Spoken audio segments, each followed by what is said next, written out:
So when I travel, this is kind of how I begin my talks. Andy?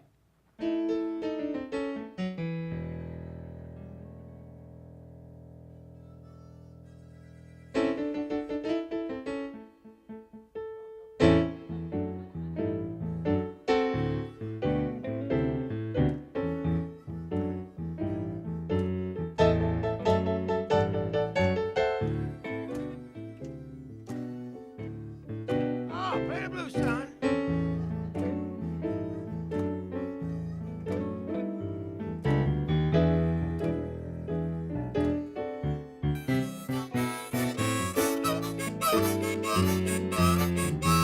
Take me with you when you go.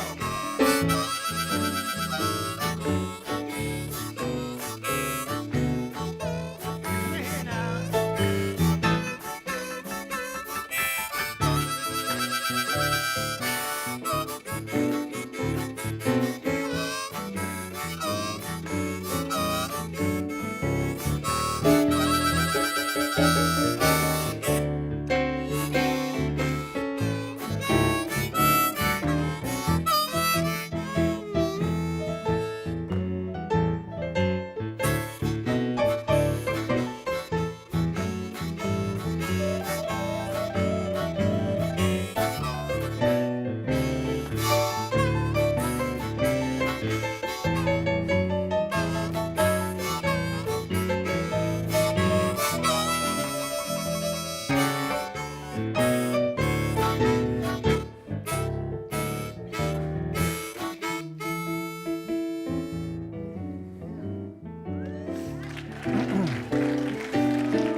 Patrick, what's your blues name? Andy Howe. I don't know. We still your haven't blues figured it name? out that out Like yet. Blind Mellow Jello or one of Oh, those it's things? coming up on a slide. It's coming on up on a slide later. Okay. You'll see it. You'll Okay. note it. All right. We didn't even practice that. Isn't that fun? All right. So, as Jim said, we're talking about the second chapter today of the Science of Mind book, which is how it works. So, how many have an idea of what I'm going to talk about today? Because I'm not sure, actually. But so, I forgot that that's what I was supposed to be talking about, actually. So, anyone have an idea about how it works? Just one sentence I throw out there? Okay, I'll come up with something. So let me ask you, well, I'll tell you what, I'm going to start off with a story. Now, when I travel, I usually ask the audience ahead of time, do you want to hear like the really clean story, or do you want to hear the somewhat naughty story? And they always say the... So I've got permission now from everyone except Andy. He doesn't like it when I tell these stories, but... All right, so... there's this guy who is, he lives on the 15th or the 16th story of this condo high-rise, and he has come to the conclusion that his wife is having an affair. He's absolutely certain of it. So he decides, I'm going to go home at lunch today. I'm going to catch her in the act. So he goes home, he's goes up the elevator, he gets into the hallway, puts his key in the door, he hears some rustling inside. So he opens the door, he goes in, and he finds his wife alone, naked in bed, and he says, I know you have a man in here. And so he starts looking all over. He looks under the bed, he looks in the closet, he looks everywhere he can think of, can't find anyone. So he just kind of gives up. He goes out on the balcony, and then he sees there are these fingertips hanging off the balcony. And so he looks over, and there's a guy hanging there, and he starts stomping on the guy's fingers. The guy falls 15 floors. He lands in a bush, which saves his life. And the guy looking over the balcony sees this, and the guy's like just praising the Lord that he's saved. So the guy now is even more angry, and he has like super superpower now. So he goes into the kitchen. He drags the refrigerator out on the balcony. He heaves it over the balcony. It falls down. It lands on the guy and kills him. Next scene, we're standing at the pearly gates, and St. Peter is standing there, and there's a big line of people. Oh, by the way, as a result of the exertion and the stress from all that, the guy on the balcony has a heart attack and dies. So now the next scene, we're at St. Peter's Gate, and there's a big line of people wanting to get in heaven. The first guy comes up, and St. Peter says, I got to tell you, we are really overbooked. It's really crowded here in heaven. We're only letting people in who died really horrible deaths. So how did you die? So the guy says, he explains the whole thing. I thought my wife was cheating on me. I saw this guy on the balcony. I threw the refrigerator over, had a heart attack, died. St. Peter says, oh, what a horrible death. Absolutely, come right in. Next guy walks up. St. Peter says, look, we're really, really, really overcrowded here. We're only letting people into heaven who died really horrible deaths. How did you die? And he says, well, the thing is, I live on the 15th floor of this apartment building, and every morning I get up and I do my pull-ups. So I'm doing my pull-ups on the balcony, and this crazy man comes out and starts stomping on my fingers, and I fall and I land in this bush. I'm praising the Lord, and then a refrigerator falls out of the sky and kills me. And St. Peter says, absolutely horrible death. Please come in. The next guy walks up, and St. Peter says, so we're super, super busy now, only letting in people who died horrible deaths. How did you die? And so the gentleman says, well, picture this. I'm minding my own business, sitting there naked in a refrigerator.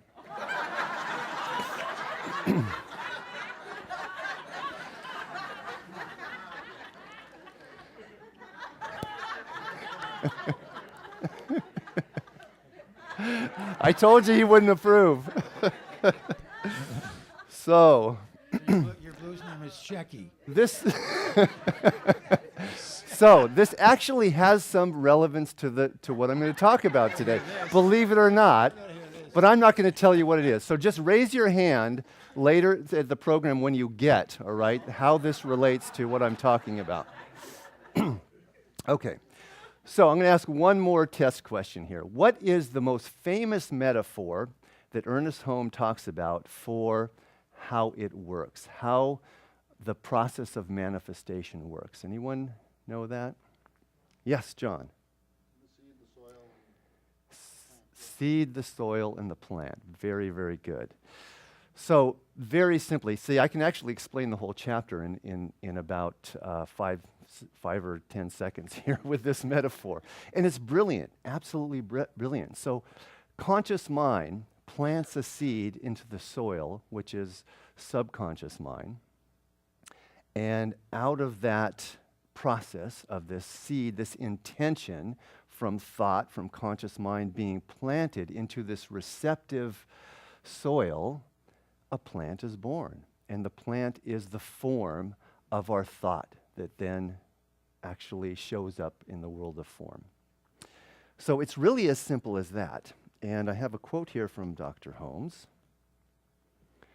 The gardener goes forth in faith to sow his seeds. He has learned that as he sows, so shall he reap, that the law works for all alike.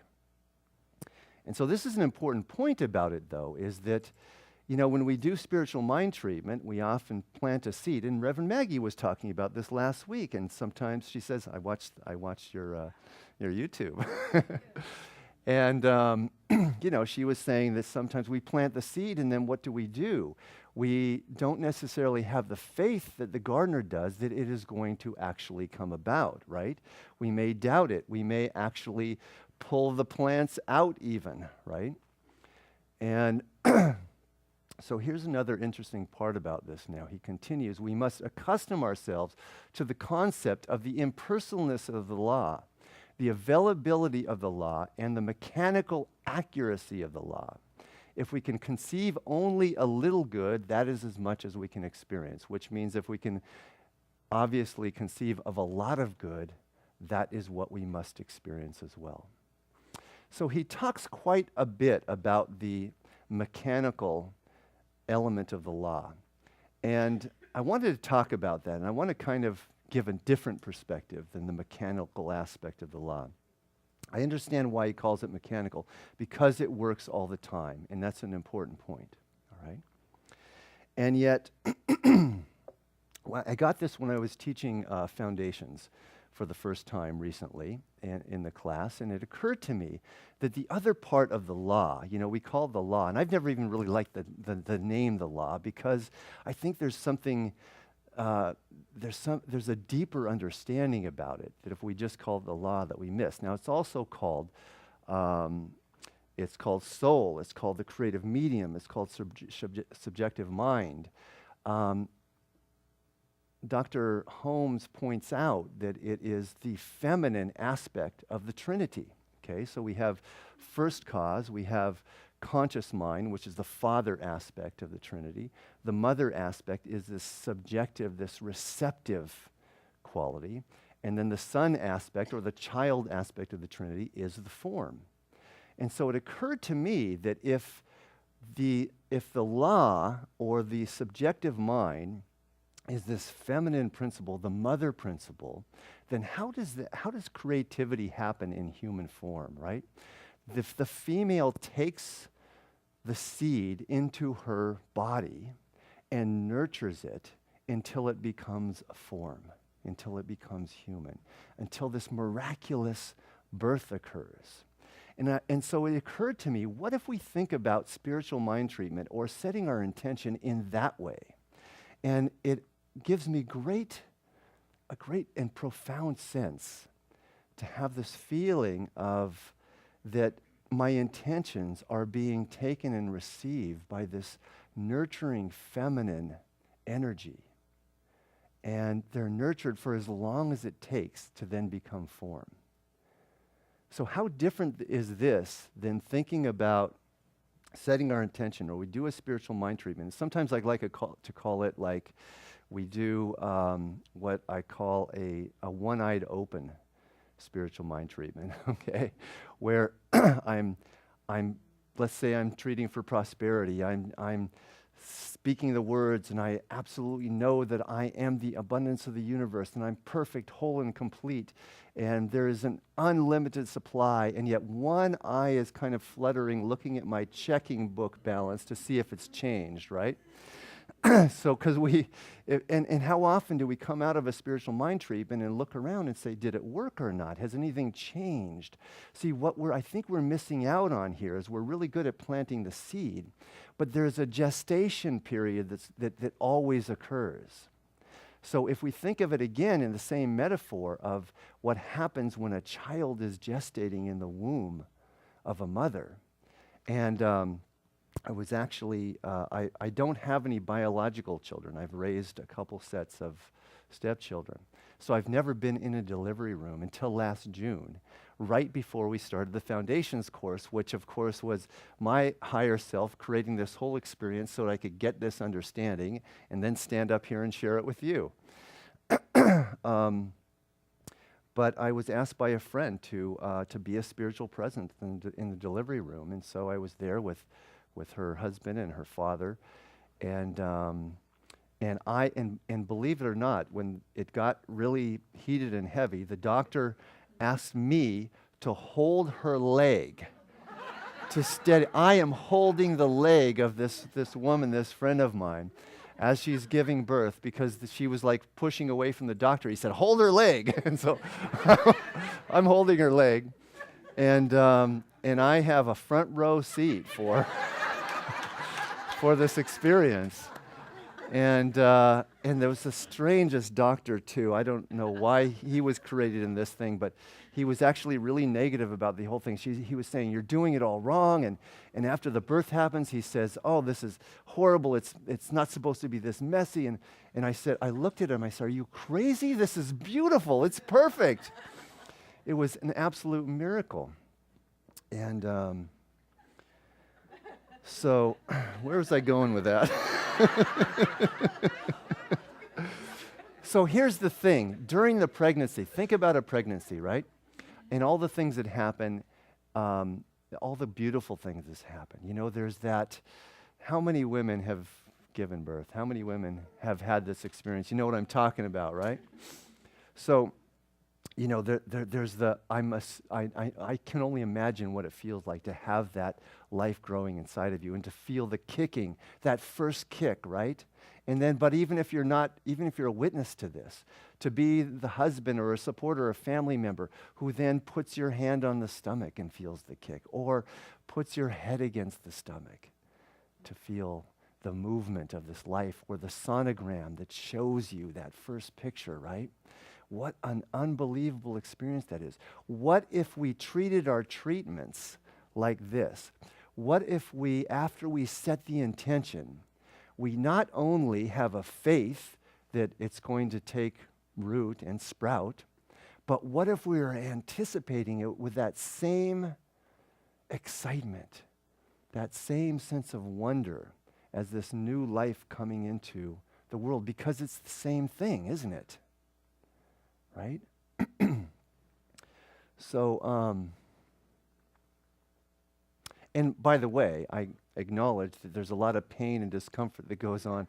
My daughter-in-law is having my stepson's daughter or wife is pregnant. She's 40, and it's been a really difficult pregnancy. Lots of nausea, lots of that stuff. So I don't want to completely ignore that.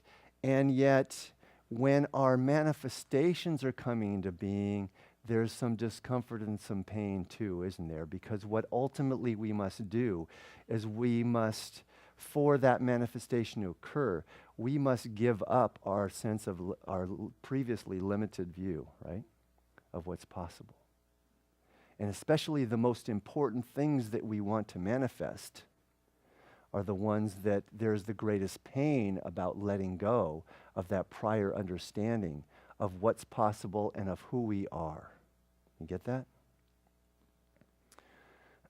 So Emma Curtis Hoppin says it this way: we must woo and woo the majesty and responsive beneficence ever facing us. Our wooing will be astonishingly rewarded.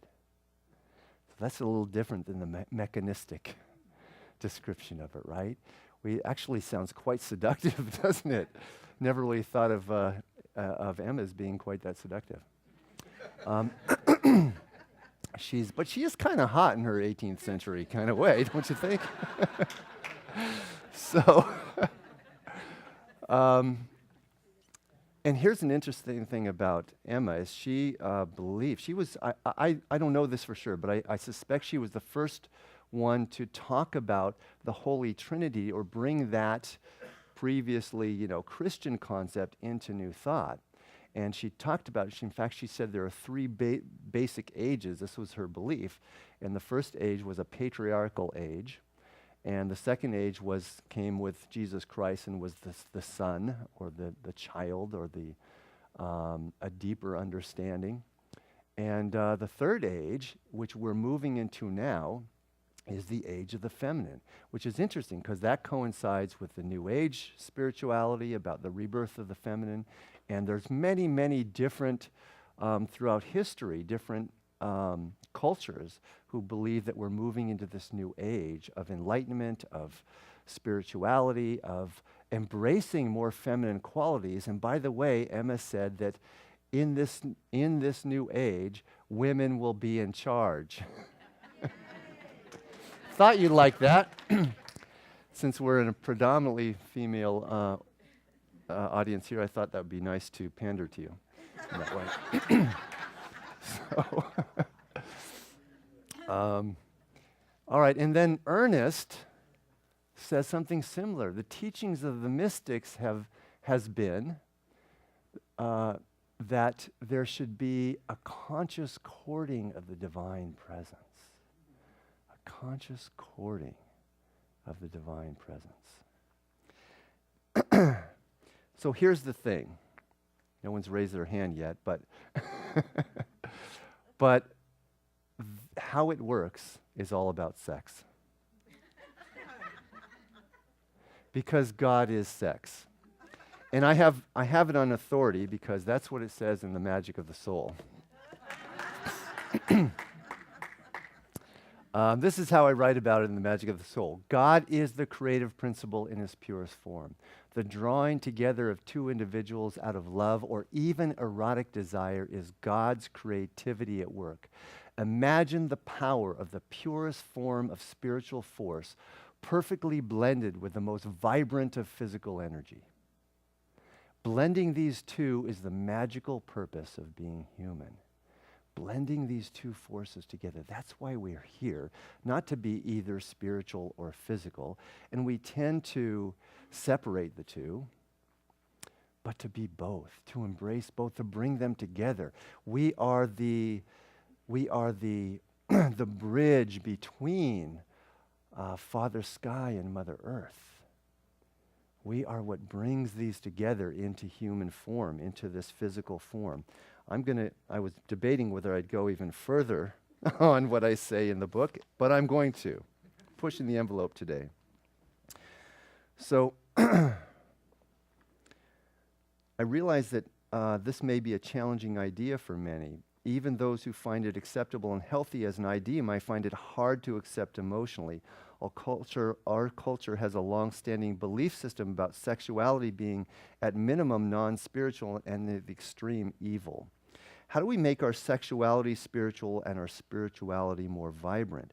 Most people separate the two. And by the way, I find as a coach and a counselor for 30 years now that there is often, most often, a correlation between how healthy people are sexually and their ability to create what they want in their life. Isn't that interesting?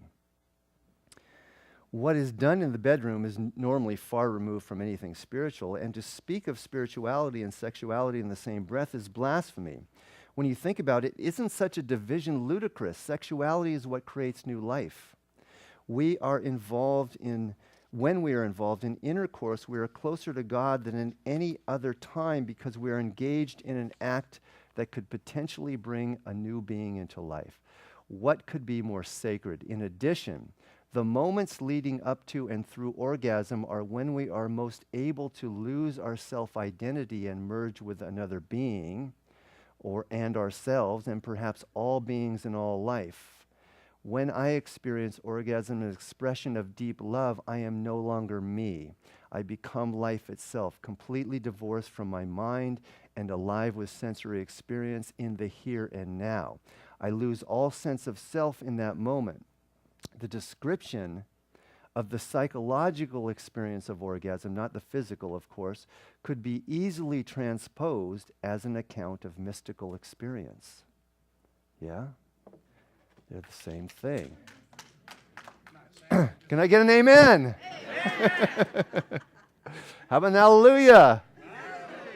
All right, we're enlightened. So, the interesting thing is, and by the way, Jim asked me to speak about how it works. I'm not sure if this is what he had in mind. Was it good for you? I haven't smoked in 25 years, but I feel like I need a cigarette right now. So the interesting thing, back to this whole process of creation and how it works, whether we are approaching it from the more masculine side of the energy and really putting power into the intentionality, or whether we are focusing on it more from the feminine side of it and just allowing it to come forward, it doesn't matter, because they both work, right? They both work. But I'm encouraging us now to, and especially if Emma's right, and I believe that she is, that we're moving in this time of a greater expression of the sacred feminine, then I think it behooves us and becomes more effective to really be on the side or to play more with how easy it can be, with the allowing, with the simply receiving of our good, rather than thinking we have to do something really dynamic to make it happen. Does that make sense? So there's this other quote from this enlightened being that I think is my favorite quote in the whole program here today. Manifesting what we want is easy. And that ease comes in part by having no attachment to outcomes. Because if we're attached to an outcome, there's fear. When we have no attachment, we have no fear. When we have no fear, all of our power is available to create what we want easily and effortlessly. Yeah? Yeah? So, and this, of course, is by our beloved Sri Swami Harbula Ananda Rama Ding Dong.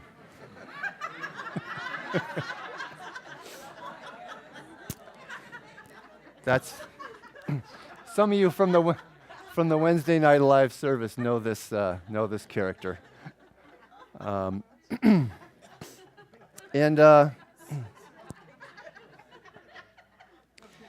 so we can do it from this really supercharged, willful place, which is kind of like this, all right? And so this is, I'll read the caption to you.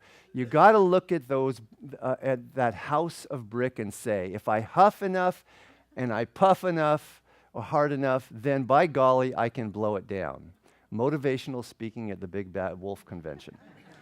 So that's one way of doing it. And again, there's nothing wrong with that. But I find in my spiritual practice that the more I expect it to all be easy and effortless, the more, because it's all about belief, the more easily and effortless and graceful that it is. And so another teacher who's no slouch at all, Lao Tzu, one of my favorite, says life is a series of natural and spontaneous changes. Don't resist them. That only creates sorrow, and resistance and attachment are the same thing. Let reality be reality. Let things flow naturally forward in whatever way they like. So, it's in this interesting dichotomy. It's like we want to create what we want, and we talk a lot in our movement about allowing what is, accepting what is. And so, at the center of every polarity is a presence, an essence, an understanding that embraces both sides of the polarity. So it's never an either or, it's always a both and. And so we can be really intent about what we want and at the same time completely unattached to when, if, and how it occurs. And in that non-attachment, then we open the space for grace to come in and have it occur easily and effortlessly. Make sense? I'm having so much fun today. This is great. So let's see. We're just about done here. I guess I'll mention, and this is what Robert Scheinfeld in Busting Loose from the Money Game, which is what the book, the workshop's based on later this afternoon. And he talks about, I'll give you a quote from him. I'm going to paraphrase this. He says that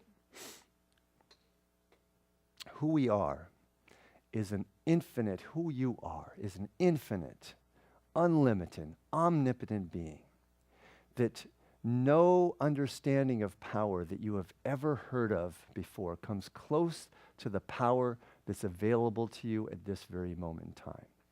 That if you took all of the power in the world, all of the gadgets, all the electricity, all the bombs, all the ships, the spaceships, everything, and gathered together and combined it with the power in Mother Earth herself, the hurricanes, the volcanoes, the storms, all of that. If you gathered all this together, magnified it 1 billion times, that would be a speck compared to the power available to you at this very moment to create anything that you want. Now that probably sounds, from a logical perspective, kind of airy-fairy, but as I say it, I feel, and every time I say this in front of an audience, I feel people resonating with that truth. You can't deny the truth, right? This is how powerful we are. This is why we come to this place, is to remember this. And we're reminded in countless different ways. This is why we do the Busting Loose from the Money Game workshop or the 4T program, is to simply come together in community and remind ourselves of our power, that we are pure love. I'll give you a quick example of this. There's a couple other things. How much time do I have? I'm almost out, huh? Having so much fun, I could go on forever. So I'll mention that, I had this has been challenging year for me physically. I had an infection in my right elbow, and that I was hospitalized for that last January, very beginning of the year. And it took 9 months for that to heal, like almost completely, to where I could lift weights again and stuff. And as soon as I was healed, the day I decided, wow, I've made it, it's healed, I woke up in the morning and I had an infection on my left elbow. And it wasn't as bad as the first one. And then I injured my back in November. And that I was chronic. I couldn't get, it's not that I couldn't get out of bed. I couldn't stay in bed. I couldn't lie down. I couldn't sit down. And all of these things, the thing I wanted to share with you about this is I found myself, as painful it was, especially the back thing, that I found myself relishing the healing process and thinking, this could be healed instantly, and that would be fine. But I was actually enjoying the incremental improvement and in awe of this healing process that always happens. No matter what our malady, we can always trust, and we can actually see the movement of that healing progressing day by day, or sometimes it's 2 steps forward, 1 step back, but it's always moving in a progressive direction. And Robert Scheinfeld says, the reason we don't claim back our power, because in the workshop, by the way, I'm going to teach you the process, which I'm going to tell you a story about that in a minute, but the process is all about claiming back power. He says that any experience of discomfort is an opportunity to claim back power. Or another way of saying that is to step into a fuller expression of love. And so what he says is, we get to the place where we want to claim back all our power at once. We want to be fully enlightened. But if we could do that, then we would miss the opportunity to savor each bit of power, each expansion of our understanding of ourselves as love. And that's what this is about, is that gradual savoring of understanding who we are as spirit, moving more and more fully into that. So quick story about someone who read Busting Loose in the Money Game. One of my clients, when she started with me, she was a couple things. She had a business, health and fitness business, and she had essentially no clients. She also, another dynamic that was happening for her in life is she was divorced for about 3 or 4 years, and she was attracting, it was not a good marriage, not a healthy marriage. She was not treated well in it, and she continued to attract men into her life that didn't treat her well. So she started doing this process when discomfort came up, and a few other techniques that we played with. And within a year, she had built up a thriving practice. She had more clients than she wanted. She had started about halfway through the year attracting dating men that started to treat her well. And then when she get to a high enough state of self-love, what happened is she noticed there was a friend of hers that she had been having dinner with for once a month for about 12 years, good old friends. And all of a sudden she looked at this guy and she realized, I'm attracted to him. Never before. Never before. So now this is about 1.5 years ago. Now he's going to propose like any day now. And by the way, the guy happens to be a gazillionaire. This was in front of her for 12 years. Never saw it, right? So I'm going to leave you with one final quote from Mike Dooley. Everything, and this is what I want you to trust. If anything, you take anything away from today, it's the trust in how it works, okay? That no matter what your life looks like, it is moving in the right direction. Whether it's that you want healing or, healthier relationship or prosperity, it is going in the right direction, even if it doesn't look like. And here's what Mike Dooley says from Manifesting Change is the title of the book. Everything that's happening now is playing in your favor. Throughout every journey, the miracles of progress are almost always invisible. What surrounds you today is not an indicator of what will unfold for you tomorrow. Where you are is never who you are. Who you are is an omnipotent, powerful center of love, spirit, energy. The same power that created the Big Bang is who you are. Thank you.